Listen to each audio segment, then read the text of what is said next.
Estamos en comunicación con Roberto Salvarezza, que está en el Ministerio de Ciencia, Tecnología e Innovación y nos va a atender. Muchísimas gracias, Roberto, por estar con nosotros acá. Bueno, acá es una de las cosas que cambió con la pandemia, el significado de las palabras. Hoy en día acá quiere decir muchas veces en una conferencia vía web con nosotros, ¿no? Pero muchísimas gracias por estar con nosotros en un momento donde muchos científicos y científicas creo que sienten una enorme revalorización de la ciencia. Recién me contaba Eugenia el acto de asunción de las nuevas autoridades, cómo se le puso la piel de gallina, se emocionó. Y a esto se le suma la emergencia de la pandemia, donde hay un repensar de toda la sociedad del papel de la ciencia a la hora de pensar soluciones globales. Y el Ministerio de Ciencia y Tecnología creo que actuó muy rápidamente creando la unidad COVID-19 y queríamos empezar hablando sobre eso, pero antes que nada, saludarte, muchísimas gracias de nuevo por recibirnos. No, bueno, gracias a ustedes, un gusto acompañarlos. Efectivamente, creo que a partir del 10 de diciembre empezamos a transcurrir un camino de poner la ciencia argentina nuevamente de pie, ¿no?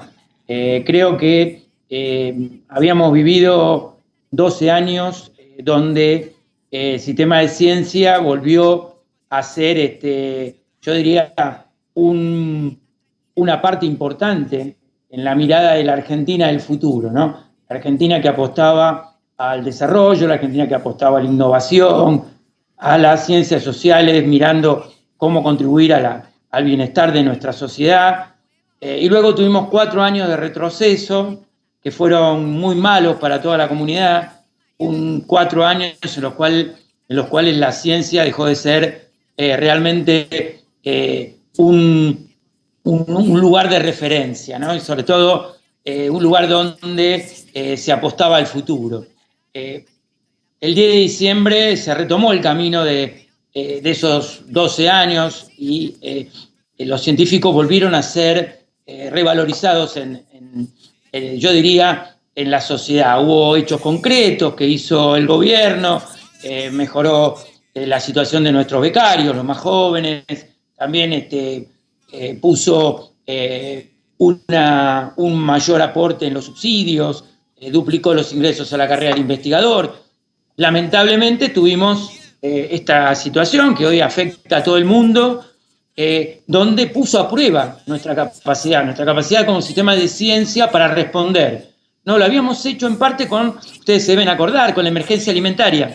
Cuando comenzamos nuestra gestión, el sistema de ciencia fue convocado a la emergencia alimentaria.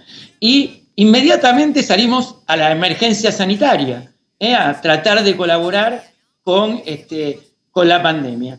Y así es, nuevamente, yo creo que en el mundo la ciencia hoy en día es quien da respuestas, ¿no? Ustedes vieron cómo cambia día a día el panorama. No conocemos de este virus, conocemos poco. Entonces, ¿quién es el que aporta conocimiento? Y quien aporta conocimiento, quien nos dice cuáles son las mejores terapias, qué se está haciendo con las vacunas.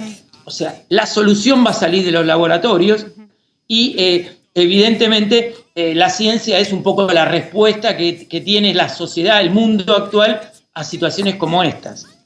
Y Roberto, contanos específicamente de cuándo se constituyó la unidad COVID-19. A principios de marzo, el 9 de marzo, convocamos aquí en el Ministerio una reunión donde estuvo gente del Ministerio de Salud, estuvieron los laboratorios farmacéuticos, biólogos, y la verdad que infectólogos, y estuvimos en un debate, realmente una reunión muy linda, donde estuvimos analizando qué podía hacer la ciencia, ¿no? Porque yo creo que ustedes y todos los que nos ven deben pensar, bueno, la ciencia responde a mediano y largo plazo, es lo usual, pero la verdad que no teníamos ese tiempo. Estábamos en marzo y preveíamos en ese momento que en mayo, que ahora deberíamos tener el pico de la epidemia. Entonces tuvimos que identificar qué cosas podía hacer el sistema de ciencia, qué cosas podían hacer nuestros científicos. Y así fue que salieron varias oportunidades. Y esas oportunidades fueron diagnóstico, por ejemplo, colaborar en el tema diagnóstico con nuevos desarrollos o ayudar al sistema de salud a hacer diagnósticos. El tema de las aplicaciones. Hoy en día la informática, hoy tenemos los test de autoevaluación que hacen los ciudadanos. El tema de poder asesorar a las autoridades con modelos matemáticos que digan qué está sucediendo en el mundo, ¿no?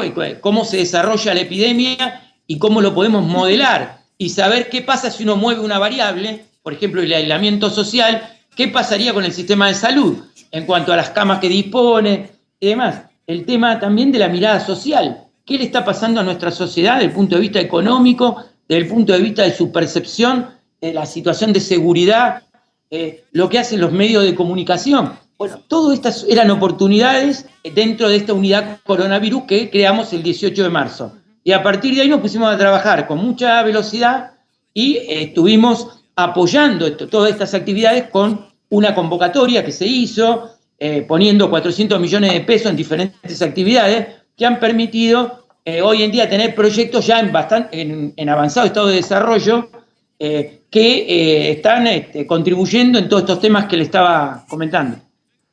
Roberto, vemos que son muchísimas las cosas que se han hecho en muy poco tiempo. Por ejemplo, no mencionaste algo que yo tenía anotado acá, que es respiradores. Son tantas las cosas que no da el tiempo tal vez para contar todo, pero hagamos zoom sobre algunas de ellas. Por ejemplo, algo que a mí me interesa mucho, que me causa hasta cierta curiosidad, en realidad como todo, pero este especialmente, es el tema que comentaste de la comisión de expertos epidemiólogos que hacen modelos sobre propagación del COVID-19.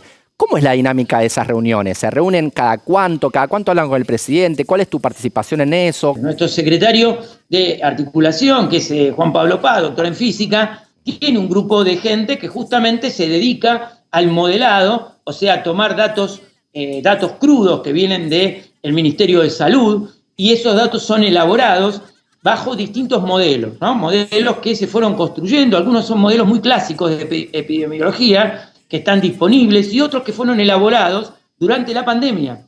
Entonces, con esos modelos se reúnen diariamente y van tomando van viendo distintas variables, ¿no? Por ejemplo, ¿qué efecto tendría si uno relaja el distanciamiento social? ¿No? ¿Qué pasaría con la curva de infectados? ¿Hacia dónde iría esa curva de infectados?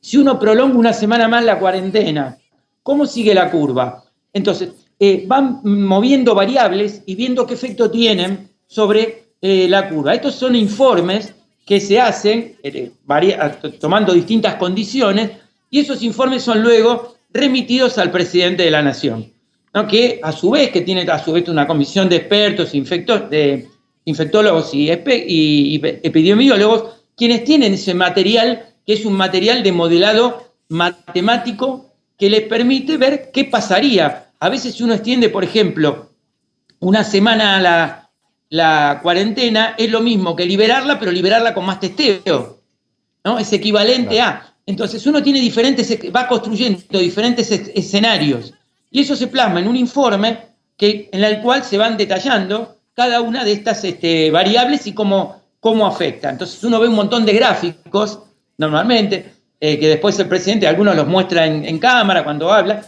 pero parte de esos gráficos son los que se suministran a la Presidencia de la Nación.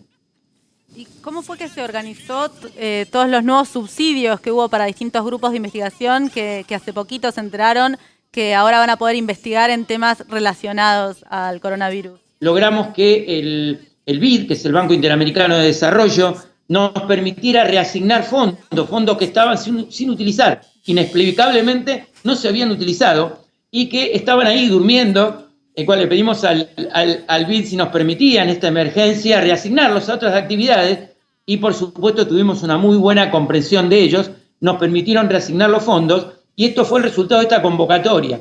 La convocatoria reunió a 900 proyectos de todo el país, una convocatoria federal, abierta, donde efectivamente seleccionamos algunos proyectos que tenían impacto en el corto plazo. Hubo otros proyectos muy buenos, muy sólidos científicamente, pero que no tenían un impacto a los 3 meses, sino que posiblemente impactaran al año. Entonces se le dio prioridad, estos fueron dejados de lado, y se le dio prioridad a los que tenían un impacto inmediato.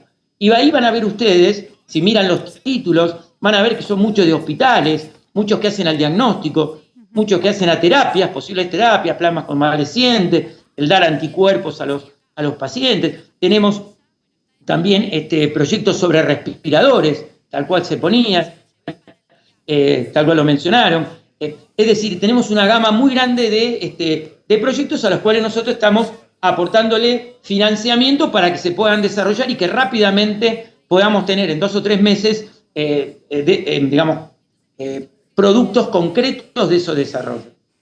Roberto, dijiste que se seleccionaron algunos proyectos. Déjame acotar que ese algunos son más de 60 proyectos que van a recibir hasta $100.000 cada uno, digamos. No son algunos pocos, son decenas de proyectos. Y lo que no estoy seguro, creo que el proyecto de la aplicación no está dentro de este contexto, ¿no? Eso lo hicieron al principio de todo, la aplicación que desarrollaron para diagnóstico de las personas. Eso también, ¿cómo fue ahí? Me interesa un poco el chisme, si quiere, lo de cómo vos te sentás y dije, bueno, tenemos que armar eso, aquí llamás, o sea, ¿cómo lo pensás eso? ¿Cómo piensa un ministro de Ciencia y Tecnología frente a una emergencia de tamaña magnitud, los pasos a seguir? No, a ver, yo te cuento, nosotros, vos imaginate el Estado tiene diferentes áreas, y esas áreas a su vez tienen demandas concretas, sobre todo, por ejemplo, el Ministerio de Salud, ¿no? Que es quien está en la trinchera. El Ministerio de Ciencia es requerido por distintas esferas del gobierno para que le dé soluciones tecnológicas. Entonces, el tema de las aplicaciones para los celulares, la primera versión, ustedes conocieron, que era con el CONAV-19, que era un test de autoevaluación, fue requerido por Salud y lo implementó Jefatura de Gabinete. Nos llama Jefatura, nos llama la parte de innovación, o sea, que está a cargo de Micaela Sánchez Malcon, y nos dice, bueno, necesitamos hacer una plataforma para celulares que permita a los ciudadanos hacerse una rápida autoevaluación con aquellos síntomas que en ese momento eran los síntomas que estaban, que la Organización Mundial de la Salud tomaba en cuenta, que eran el tema de la fiebre mayor de 38 grados, el tema del dolor de garganta, la dificultad respiratoria. Se armó la primera plataforma en base a esto. Lo hicimos nosotros porque nosotros tenemos la Fundación Sadowski, de la cual yo presido, que es parte del ministerio, y esa fundación que reúne las cámaras de informática del país, fueron quienes colaboraron e hicieron el desarrollo de este producto. Ahora tenemos una segunda fase de esta aplicación, que es más sofisticada, que incluye nuevos síntomas, porque ustedes saben que ahora aparecieron otros elementos. Primero se baja la temperatura, ya no es 38, 37,5. También se pone otros síntomas. Por ejemplo, el tema de la pérdida de olfato y gusto. Entonces, en la autoevaluación aparecen otros elementos, ¿no? Y aparte, esta autoevaluación la puede vincular con el permiso de circulación.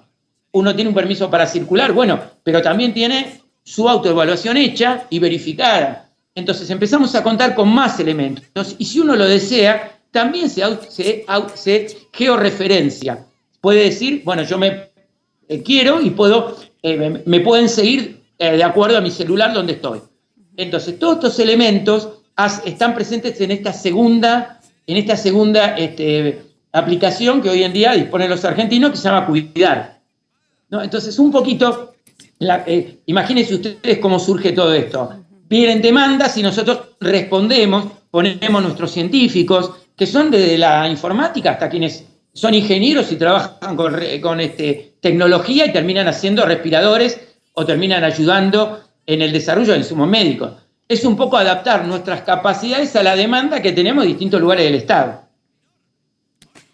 Roberto, hoy en día parece obvio el rol de la ciencia en la sociedad. Me gustaría saber tu opinión respecto a qué va a pasar en el futuro, si esto va a servir de alguna manera para intensificar ese involucramiento de parte de toda la sociedad en la ciencia y en la tecnología. Y el aprendizaje que creo que va a tener, yo diría, todas las sociedades del mundo es el rol que cumple el Estado, ¿no? Uh-huh. En todos los países, finalmente es el Estado quien toma buenas o malas medidas que se reflejan luego en consecuencias muy serias para los países, porque uno no puede dudar que, por ejemplo, el sistema de ciencia de Estados Unidos es bueno, obviamente tiene capacidad tecnológica y científica. Sin embargo, si uno hace malas políticas públicas, termina en un disparo de la epidemia que termina en muchísimos muertos y en cientos de miles de infectados. Entonces, no solo basta tener un sistema de salud o un sistema de ciencia, sino que también están las políticas públicas. Uno necesita buenas políticas y aparte necesita tener las herramientas de respuesta, ¿no? Entonces, tampoco podemos progresar solamente con buenas políticas. Tenemos que tener las herramientas. Y las herramientas es un sistema de salud que pueda responder y un sistema de ciencia que también esté respondiendo. Y decimos el sistema de salud porque obviamente ¿Se acuerdan ustedes que el Ministerio de Salud desapareció? En un momento nuestra sociedad o nuestros gobernantes creyeron que se podía dejar de lado lo que era la salud desde el Estado. Se degradó la salud desde el Estado, ¿no? Y lo mismo nos pasó con la ciencia. La ciencia fue degradada a secretaría, desaparecieron los ministerios. Y hoy vemos cuán importantes son ambos ministerios. El Ministerio de Ciencia y el Ministerio de Salud son parte importante de la respuesta que tiene el Estado frente a la pandemia. Entonces, en primer lugar, tener en cuenta el rol del Estado y las políticas públicas, de enorme importancia. Luego, el rol que tiene la salud y lo que tiene la ciencia, pero también la educación, porque uno puede ver cómo las sociedades pueden responder en forma criteriosa cuando hay políticas públicas, y en otros casos, por más que haya políticas públicas, responde en forma irresponsable. Lo habrán visto ustedes. ¿Y cuánto pesa eso en el resultado final? ¿No? Hay sociedades que se le han dado buenas medidas y, sin embargo, luego se han comportado de manera no responsable. Entonces también está el tema de la educación y el tema de la educación en la sociedad. Roberto, abriste un montón de ventanas, todas interesantísimas, importantes: salud pública, políticas públicas, educación. Lamentablemente tenemos que ir terminando también porque vos queremos que sigas ahí ayudándonos a combatir esta pandemia, así que no queremos robarte más tiempo. Pero una última pregunta que no podemos dejar de hacerte. Somos un programa de comunicación pública de la ciencia. ¿Cuál es tu visión respecto a esto? ¿Cuál es la importancia de la comunicación pública de la ciencia y si el Ministerio tiene ya planificado alguna política al respecto? Bueno, nosotros tenemos una activa... yo diría una activa planificación en cuanto a llevar la ciencia a diferentes niveles, ¿no? Por ejemplo, trabajamos con el Ministerio de Educación para que en los contenidos de la escuela primaria, secundaria, aparezca la ciencia, porque la Argentina necesita más científicos. No es que no necesite científicos, ¿no? Pasamos 4 años diciendo que sobraban científicos, pero en realidad no es así. Argentina tiene 3 científicos cada 1000 habitantes de población económicamente activa, y los países que son hoy en día muy fuertes tecnológicamente tienen 3 veces más. Entonces necesitamos despertar vocaciones científicas. Y eso se hace con la educación, se hace de la escuela primaria, de la escuela secundaria, llevando la ciencia a la educación. Ese es un punto que me parece fundamental. Y después está el tema de que la sociedad tiene que valorizar la ciencia. Ya entender de que la ciencia es un elemento que hace hoy la diferencia. Las sociedades que progresan son aquellas que usan el conocimiento. Entonces, si la Argentina quiere ser competitiva en el mundo, va a tener que desarrollar su sistema de ciencia y tecnología, y para ello también los ciudadanos tienen que saber para qué pagan sus impuestos. Ponen sus impuestos y la ciencia es importante y se justifica porque es uno de los, elementos más importantes del desarrollo de las sociedades. Así que la comunicación, explicar qué hacen los científicos, no solo es democrático, es también un objetivo, que la Argentina pueda ser un país que compita en el mundo y una sociedad desarrollada. Roberto, te agradecemos un montón por tu tiempo, la verdad que es un placer escucharte, gracias por estar ahí en todo sentido. Con Andrés siempre charlamos de que en la ciencia hay una cercanía entre estudiantes, profesores, becarios, directores, y creo que está buenísimo que las personas que nos ven también vean que los que dirigen la política científica de nuestro país también son personas cercanas, familiares, que están dispuestas a contar lo que hacen, a escuchar y a atender las necesidades del país. Muchas gracias. No, por favor, gracias a ustedes, un gusto. Hasta luego. Muchas gracias, Roberto. De nuevo, un lujo total. Nosotros nos vamos y enseguida volvemos con más La Liga de la Ciencia por la Televisión Pública Argentina. Es nano, es mega, la liga de la ciencia es alfa.